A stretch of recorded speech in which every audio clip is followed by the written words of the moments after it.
പരിക്കുകളെ ഇനി പേടിക്കേണ്ട.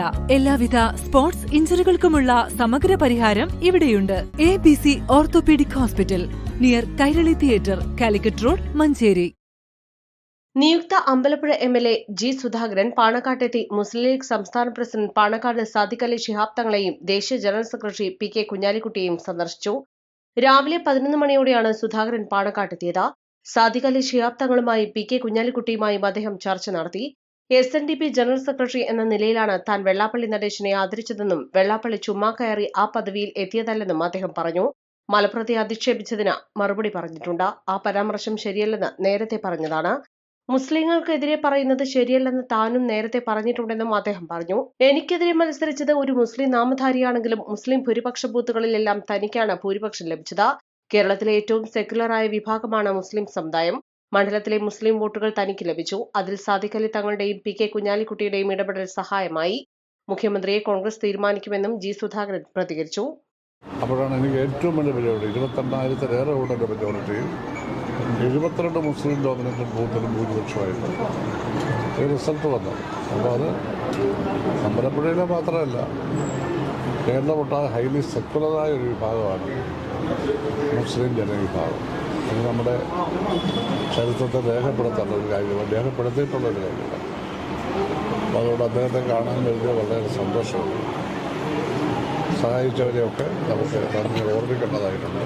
ആ നിലയിലാണ് അദ്ദേഹത്തെ കാണാൻ കഴിയുന്നത്.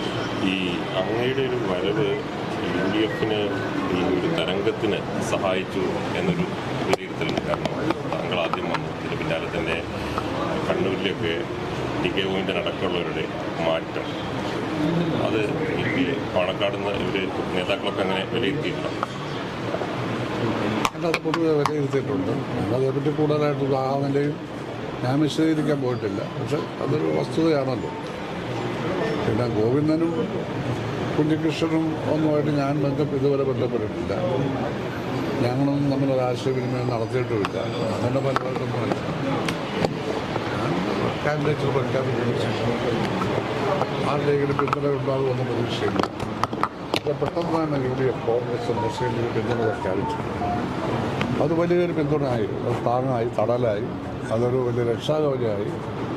എല്ലാ പ്രവർത്തനവും കോൺഗ്രസ് മുസ്ലിം ലീഗ് നടത്തിയിരിക്കുകയാണ്. ഒരു പോസ്റ്റ് പോലും ഒട്ടിക്കാൻ എനിക്ക് ആരെയും ചുമതലപ്പെടുത്തേണ്ടി വന്നില്ല. എല്ലാവരും തന്നെ ചെയ്തു. ഏറ്റവും കുറച്ച് ഇലക്ഷൻ എക്സ്പെൻഡിച്ചർ നടത്തിയ ഞാനായിരിക്കും കേരളത്തിൽ.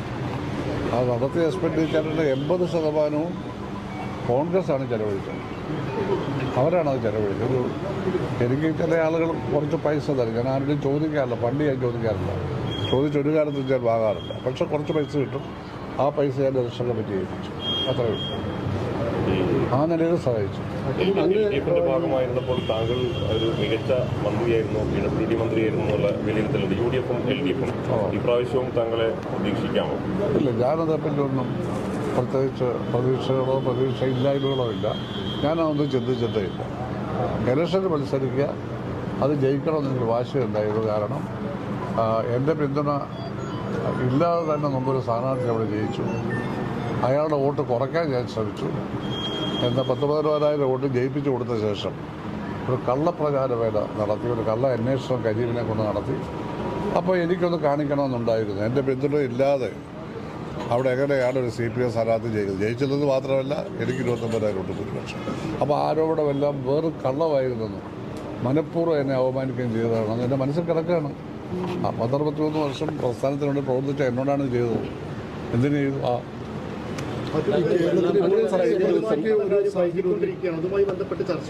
എന്താ മുഖ്യമന്ത്രി സ്ഥാനം? അത് ഞാനല്ലോ ചർച്ച ചെയ്യട്ടെ. അത് ഇവിടുത്തെ രാജ്യത്തെ ഏറ്റവും നല്ല മതനിരപേക്ഷ രാഷ്ട്രീയ പാർട്ടി കോൺഗ്രസ്സാണ്. സെക്കുലർ ഏറ്റവും വലിയ സെക്കുലർ പാർട്ടി എന്ന് പറയുന്നത് കോൺഗ്രസ്സാണ് ഇന്ത്യയിൽ. കേന്ദ്രത്തിൽ അധികാരത്തിലില്ലെങ്കിൽ സെക്കുലർ പാർട്ടികളുടെ ഏറ്റവും വലുത് അവരാണ്. അവരുടേതായ പ്രശ്നങ്ങളാൽ കാരണങ്ങളാൽ അവർ 2 വർഷം താമസിച്ചതേ ഉള്ളൂ. ഇതൊരു മഹാപാതകമാണെന്നൊന്നും പറയാനൊക്കത്തില്ല. കഴിഞ്ഞ ദിവസം വെള്ളാപ്പള്ളി നടേശനെ പോയി പൊന്നാട അണിയിച്ചിരുന്നു. ഇദ്ദേഹം പറയട്ടെ, വലിയ വിജയം നേടി. ആ വിജയത്തെ പ്രഭപ്പെടുത്തുന്ന രീതിയിലാണോ എന്നൊന്നും വിലയിരുത്താറായിട്ടില്ല. അവർ 3-4 ദിവസം എടുത്തു. അവർക്ക് അവരുടേതായ കാരണങ്ങളുണ്ടാവും. അവർ ആ തീരുമാനം എടുക്കുന്നതോടുകൂടി ആ പ്രശ്നം അവസാനിക്കും. അവസാനിച്ചത് ശക്തമായ തരത്തിൽ നിയമസഭയുടെ നാട്ടിലും പ്രവർത്തിക്കുന്നതോടുകൂടി ഈ ഒരു ചെറിയ 2-3 ദിവസത്തെ വ്യത്യാസമൊക്കെ ആളുകൾ പിന്നെ അത് വലിയ പ്രശ്നമായിട്ട് കരുതില്ല. എന്താ അങ്ങ് ചോദിച്ചത്? അങ്ങ് കഴിഞ്ഞ ദിവസം വെള്ളാപ്പള്ളി നടേശനെ സന്ദർശിച്ചിരുന്നു. SNDP general secretary. നിങ്ങൾ നേരത്തെ പറഞ്ഞ പോലെ മലപ്പുറത്തിന് വലിയ അധിക്ഷേപം നടത്തിയ ആളാണ്. നിങ്ങൾ ചോദിക്കുന്ന അസംബന്ധമാണ്. SNDPയുടെ ജനറൽ സെക്രട്ടറിയാണ് അദ്ദേഹം. ലക്ഷക്കണക്കിന് അദ്ദേഹത്തെയാണ് കണ്ടത്. മലപ്പുറമായിട്ട് അതിന് എന്താ ബന്ധം? അദ്ദേഹം മലപ്പുറത്ത് അധിക്ഷേപിച്ചതിന് മറുപടി പറഞ്ഞോണം. അതിന് അതെന്ന് എല്ലാവരും പറഞ്ഞു. അധിക്ഷേപിച്ചതിന് മറുപടി പറഞ്ഞോളണം. അങ്ങനെ മുസ്ലിങ്ങൾക്കെതിരായി പറയുന്നത് ശരിയല്ലെന്ന് ഞാനും പറഞ്ഞിട്ടുണ്ട്. നടേശന്മാരുടെയും പിണറായിയുടെയും പ്രവർത്തനമാണ് വലിയ വിജയം ഉണ്ടാക്കിയതെന്ന് സലാം പറഞ്ഞിട്ടുണ്ടായിരുന്നു. അതൊക്കെ സലാമിനോട് ചോദിച്ചിട്ടുണ്ട്. അതൊന്നും പറയാനല്ല ഞാനോട് വന്നത്. കേട്ടല്ലോ. മുസ്ലിം ലീഗിനെതിരെ നിരന്തരമായി തെരഞ്ഞെടുപ്പ് ഫലത്തിന് ശേഷം വെള്ളാപ്പള്ളി നടേശൻ പറഞ്ഞല്ലോ. അത് പറഞ്ഞല്ലോ. അതിനോട് അയാളെ പൊന്നാടാൻ നിൽക്കുമ്പോൾ സ്വാഭാവികമായിട്ട് സോഷ്യൽ മീഡിയയിലൊക്കെ വലിയ വിമർശനം ചെയ്തു. വരെ വിമർശിച്ചിട്ട് സോഷ്യൽ മീഡിയ നോക്കാറുണ്ട്. സോഷ്യൽ മീഡിയ നോക്കി എൻ്റെ ശരി പറയാം. മനസ്സിലായി. അദ്ദേഹം SNDPയുടെ ജനറൽ സെക്രട്ടറിയാണ്. ഞങ്ങളുടെ നാട്ടുകാരനാണ്. പക്ഷേ അയാൾ അങ്ങനെ കമ്മ്യൂണൽ പരാമർശങ്ങൾ നടത്തുമ്പോൾ പരാമർശം നടത്തുമ്പോൾ ആദരിക്കുന്നത് ശരിയാണ്. അതിനെതിരായിട്ടുള്ള അതിനെയല്ല ആദരിച്ചത്. നിങ്ങൾക്കൊരു പ്രത്യേക ഉത്തരവ് കിട്ടാൻ വേണ്ടി എന്നോട് ചോദിക്കുകയല്ലേ? നിങ്ങൾക്കൊരു പ്രത്യേക ഉത്തരവ് ഇരുന്നതാണ്. അത് പ്രതീക്ഷിക്കില്ല. അദ്ദേഹം SNDPയുടെ ജനറൽ സെക്രട്ടറിയാണ്. അല്ലെങ്കിൽ പോകത്തില്ലല്ലോ. അത്രയേ ഉള്ളൂ.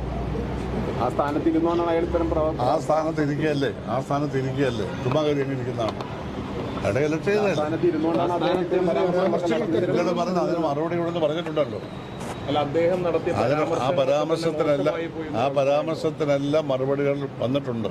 അത് ശരിയല്ല എന്ന് കേട്ടല്ലോ. East live Malappuram.